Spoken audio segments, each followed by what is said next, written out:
My hands were shaking when I picked up the phone, not from nerves about the ceremony. I'd been ready for that for months. They were shaking because I already knew, somewhere deep in my chest, what was coming. "Hey," I said, "you guys are on your way, right? It starts in 20 minutes. There was noise in the background, music, the clatter of dishes. And then my mother's voice, casual, almost bored. "Oh, honey, we're already at your brother's thing. You know how he gets when we don't show." I stood there in my cap and gown, in the parking lot of the convention center, and I just stared at the pavement. "His thing," I repeated, "his barbecue competition. He's been planning it for weeks. You knew about this." I didn't know what to say. I had known about the barbecue competition.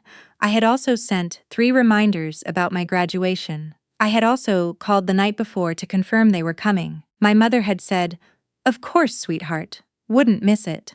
That was yesterday. My father got on the phone then. I could hear him chewing. "Don't make this a whole thing," he said. "You're going to walk across a stage for 5 seconds.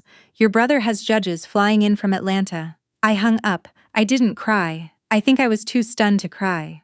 I just stood there while other families streamed past me. Parents with flowers, siblings with balloons, grandmothers in heels moving faster than seemed physically possible, and I thought, I have a doctorate in environmental health science. I have spent 4 years studying what happens when the systems that are supposed to protect people fail them, and my family is at a barbecue. I walked inside alone. One of the department administrators, a woman named Dr. Okafor, noticed me standing by myself before the processional. She didn't make a big deal of it. She just came over and said, "You have people here tonight." She meant the faculty. She meant my cohort. She meant the strangers who would clap for every single name called, the way they always do at these things. She was right, and it helped. But it wasn't what I'd pictured. I want to tell you something about what it feels like to be the second child in a family that never quite figured out what to do with you. It's not like being hated. That would almost be cleaner. It's more like being in a room where the lights are just slightly dimmer on your side. You can see everything. You just exist in a little less brightness than everyone else. My brother, I'll call him what our family calls him, which is the golden one, though they think they're being affectionate, is 2 years older than me and has never finished anything in his life. He dropped out of college twice. He has had 7 jobs in 10 years. He launched a food truck that lasted 4 months, a landscaping business that lasted 6, and now he runs a barbecue catering operation that my parents have poured what I can only estimate is close to $40,000 into. I, meanwhile, put myself through a master's program on a research stipend, applied for and received a fellowship for my doctorate, and graduated without a cent of family money. Not because they didn't have it. Because it was never offered. I had stopped being bitter about that a long time ago. Or I thought I had. Standing outside that convention center with my phone in my hand, I felt something shift. Not rage, exactly. More like a door closing, quietly but completely. After the ceremony, I went home to my apartment and I sat at my kitchen table for a long time. I didn't post about it on social media. I didn't call my mother back. I made tea, and I thought about what I actually wanted my life to look like. I had been offered a position with the county environmental health department 6 weeks earlier. I had been planning to stay in the metro area, partly because of the job and partly, if I'm honest, because I kept thinking my family would come around. That if I just stayed nearby, eventually they would see me. I accepted the position that night. I also started looking at apartments in a different part of the city, and I made a decision that felt enormous and also, in hindsight, obvious. I was going to stop making myself available to people who treated my life like a footnote. I didn't make a dramatic announcement. I didn't send a long letter listing grievances. I simply began, quietly and methodically, to build a life that didn't have a space in it for people who couldn't be bothered to show up. I did send one message about 3 weeks later. I told my mother I had taken a new job, that I was moving, and that I needed some space. I kept it short. She responded with a paragraph about how I was punishing the family and how my brother didn't mean for the timing to be a problem. My father sent a voice memo that was mostly just him sighing and saying I had always been sensitive. I stopped responding. Here's the part I need you to understand before I tell you what happened next. My job, environmental health inspector, is not what people picture when they think of government work. It's not sitting at a desk stamping forms. We investigate complaints. We respond to illness clusters. We trace outbreaks back to their source. We shut things down when they need to be shut down. I had been in my new role for about 5 months when my supervisor called me into her office on a Tuesday afternoon. "I'm going to need you to look at something," she said, "and then I'm going to need you to tell me if you have a conflict of interest." She slid a file across the desk. It was a complaint log, multiple incidents. Several people had reported gastrointestinal illness after attending a private event catered by a local barbecue company. 2 of them had been hospitalized. One of them was a child. The company name on the file was my brother's. I stared at it for what felt like a long time. Then I looked up at my supervisor and told her the truth. The business belonged to my estranged brother, that I had not had contact with my family in months, and that I would understand completely if she wanted to reassign the case. She looked at me carefully. "Do you think you can be objective?" "I think I'd be more rigorous than anyone else on this team," I said, "because if anything is wrong, I need to know it's handled correctly." She thought about it. Then she said, "I'm going to pull you from the direct investigation, but I want you in the room for oversight. You know this operation better than anyone else here." I nodded. I did know it. I had watched my brother build that business from the beginning. I had, once, early on, mentioned to him that his walk-in cooler setup didn't meet code. He had laughed and said I needed to relax. I had mentioned it again. He had told our mother I was being jealous of his success. I had let it go. Sitting in my supervisor's office with that file in my hands, I thought about that moment. I thought about the child who had been hospitalized. I thought, this is exactly what my degree is for. The investigation moved quickly once it got started. My colleagues did the fieldwork, the site visits, the temperature logs, the swabs.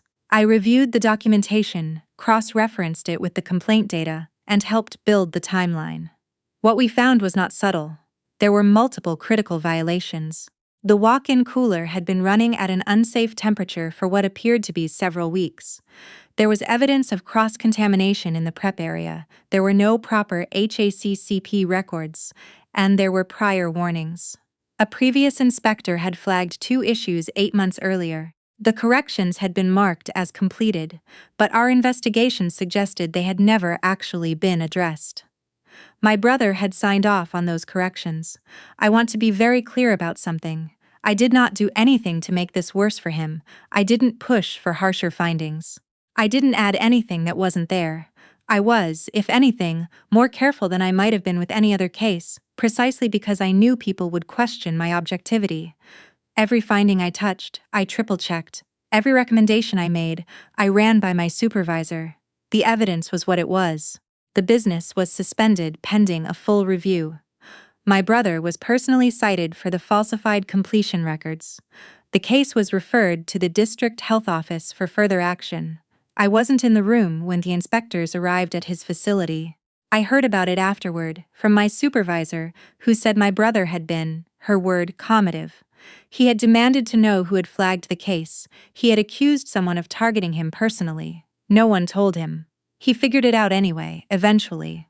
I got a phone call about 2 weeks after the suspension. I didn't recognize the number, but I answered it because I was expecting a call from a colleague. It was my mother. "How could you do this to your brother?" she said. It wasn't a question. I was quiet for a moment. Then I said, "I didn't do anything to him. He did it to himself. You work for the department that shut him down." "I work for the department that protects public health," I said. "A child was hospitalized, Mom." "A child." She said something about family loyalty. She said something about how I had never forgiven him for things that weren't his fault.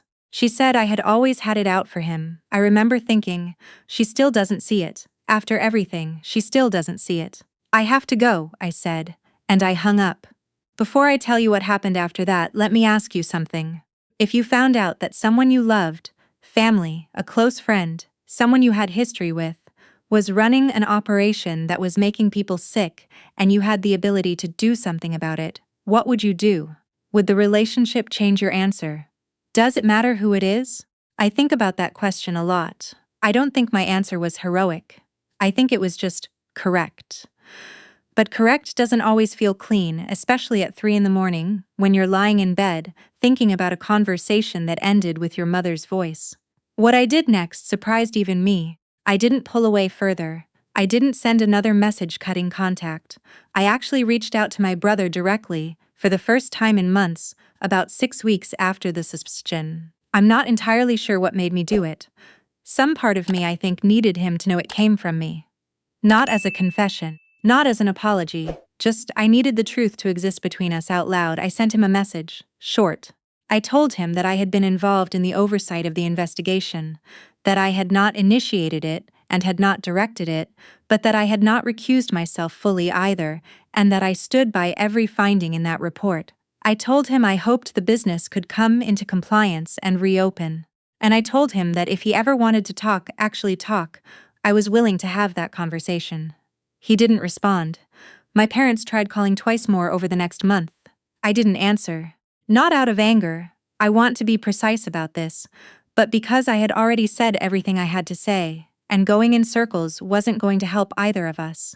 There was nothing left in those conversations that I needed. What I needed, I was finding other places. In my work, which I was getting genuinely good at. In a small apartment with a good kitchen and a window that got morning light. In a friend I'd made through my department, a woman who had a dry sense of humor and strong opinions about coffee, and who once told me, on a walk through a park near our office, "You know you're allowed to just be fine, right? You don't owe anyone a reconciliation story." That landed somewhere. I'm not going to tell you I've made peace with everything. That would be a lie. There are still moments, birthday months, holidays, the particular quiet of a Sunday afternoon, when something in me reaches for a version of my family that doesn't exist. The version that showed up. The version that thought walking across a stage to accept a doctorate was worth canceling a barbecue for. But I've started to understand something I couldn't see when I was younger, when I was still standing in dimmer light and wondering what was wrong with me. Some people will only ever see the child they decided you were at 8 or 12 or 15. They're not capable of updating. They will always be more comfortable with the version of you that was smaller, less certain, easier to manage. The doctorate didn't change how they saw me. Neither did the career. Neither, in the end, did the investigation. But here's the thing, and this is the part that surprised me. It changed how I saw myself. Because I walked through something genuinely hard. I had a file on my desk with my brother's name on it, and children in hospitals because of decisions he made, and I did not look away. I did not protect him because he was family. I did not bury the case to avoid a conversation with my mother. I did my job. And when I went home that night, I sat at my kitchen table, the same table where I'd sat after my graduation, making tea, trying to figure out who I was going to be, and I felt something I hadn't expected. Not triumph, not relief, exactly, just steadiness. Like a door that had been rattling for years had finally, firmly, clicked shut.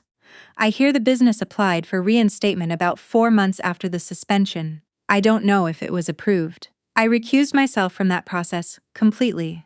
That part of it isn't mine to carry. What's mine is this: my work, my apartment with the good morning light, my friend who thinks I don't owe anyone a reconciliation story. A life that I built without asking anyone's permission, and without waiting for anyone to show up. My ceremony started 20 minutes after that phone call in the parking lot. I walked across that stage and they called my name and the room applauded the way rooms do, warm and anonymous and genuine all at once. Nobody from my family saw it, but I did, and it turned out that was enough.